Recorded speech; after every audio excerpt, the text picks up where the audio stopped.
साहित्य प्रबोधिनी के मंच पर मैं छाया त्यागी सभी दर्शकों श्रोताओं का हार्दिक अभिनंदन करती हूँ। और दोस्तों, आज हम एक श्रृंखला और शुरू कर रहे हैं, वरिष्ठ साहित्यकारों की श्रृंखला। समय समय पर हम वरिष्ठ साहित्यकारों का परिचय आपसे करवाएंगे जो बहुत अच्छा लिख रहे हैं, जो बहुत प्रेरणादायक लिख रहे हैं, जो विशुद्ध साहित्य को लिख रहे हैं। मैं उनको आप तक पहुंचाना चाहती हूं। आप सबका प्रेम स्नेह यूं ही मिलता रहे और हम इन श्रृंखलाओं को आगे बढ़ाते रहें। कदम कदम बढ़ा करके हम बहुत आगे तक चले जाएंगे।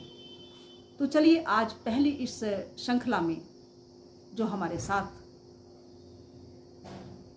अपने काव्य को रखेंगी, अपने साहित्य को रखेंगी, अपने विचारों को रखेंगी, मैं उनका परिचय आपसे करा दूं।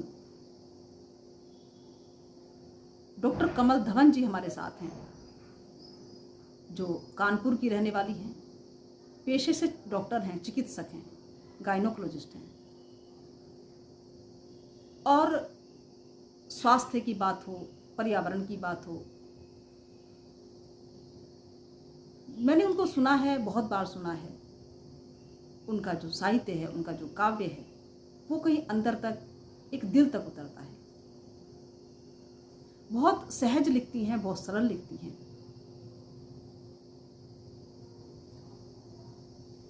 मैं उनका आज अपने साहित्य मंच पर बहुत बहुत स्वागत करती हूँ, बहुत बहुत अभिवादन करती हूँ उनको, और हार्दिक स्वागत करते हुए 4 पंक्तियां निवेदन करके बहुत जल्द ही आपको उनसे रूबरू करा रही हूँ।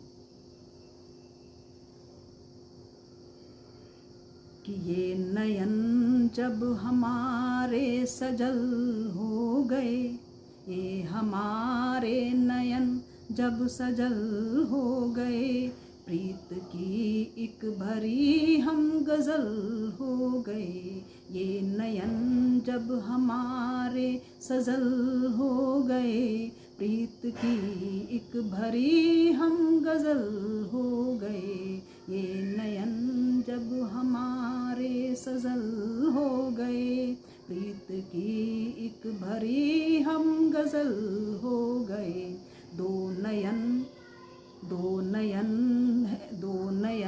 वो मेरे, दो नयन वो तेरे, दो नयन वो मेरे, दो नयन वो तेरे, दो नयन वो मेरे, दो नयन वो तेरे, मिल गए ये जहां जल महल हो गए, मिल गए ये जहां जल महल हो गए। ये हमारे नयन, ये तुम्हारे नयन, ये हमारे नयन, ये तुम्हारे नयन, मिल गए वे जहां जल महल हो गए।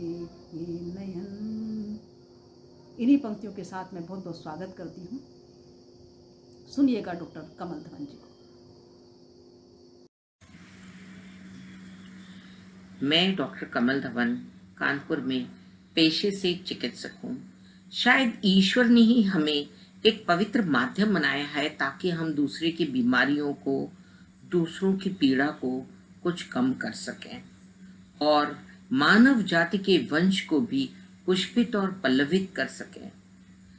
परंतु अक्सर हम विवश हो जाते हैं।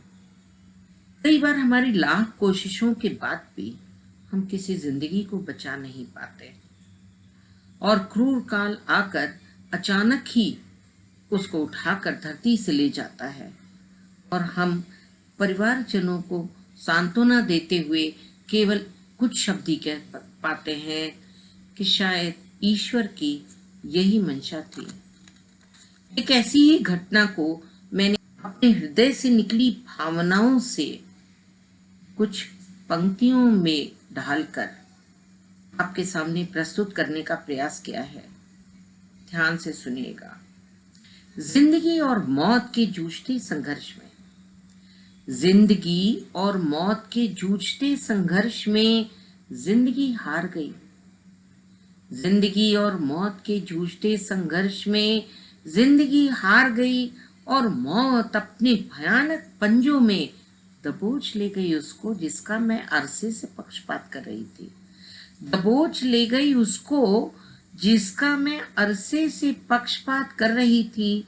औजारों से, औषधियों से आघात पर आघात कर रही थी। पर आज मैं उसके हूबहू बचपन की न थाम पाई आंसुओं की धार को।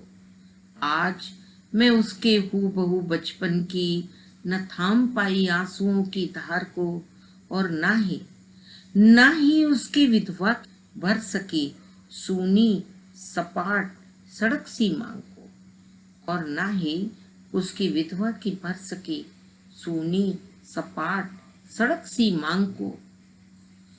न ही उसकी विधवा की भर सकी सूनी सपाट सड़क सी मांग को, क्योंकि जिसके रक्त से थी सिंदूर की लालिमा, क्योंकि जिसके रक्त से थी सिंदूर की लालिमा, वो अचानक धमनियों में जम चुका था, वो अचानक धमनियों में जम चुका था। आज जब उसकी सांसों की डोर टूट चली, आज जब उसकी सांसों की डोर टूट चली, मुंह कोंठों को यूं कपकपाया, मुझे बचा लो, और उसकी आंखों में मुझे बचा लो, और उसकी आंखों में गुड्डी की शादी का सपना तैराया, और उसकी आंखों में गुड्डी की शादी का सपना तैर आया, जो उसने भरी किलकारियों में कहीं देखा था, जो उसने भरी किलकारियों में कहीं देखा था। वो अचानक जाग कर फिर सो गया था, वो अचानक जाग कर फिर सो गया था। पर मैं अविचल उसकी गिरती नफ्स में, मैं अविचल उसकी गिरती नब्ज में जिंदगी के चंद लम्हे गिनती रही। आश्वासनों के झूठे आडंबरों में, आश्वासनों के झूठे आडंबरों में उसे और खुद को भी छलती रही, उसे और खुद को भी छलती रही, क्योंकि भावनाओं को कुचल कर पत्थरों से फर्ज मेरा अंतरातल धो गया था, फर्ज मेरा अंतरातल धो गया था। मैं बहुत विवश हूँ, मैं बहुत विवश हूँ, विधि की एक कठपुतली सी। डॉक्टर हूँ ना, डॉक्टर हूँ ना, डॉक्टर हूँ ना।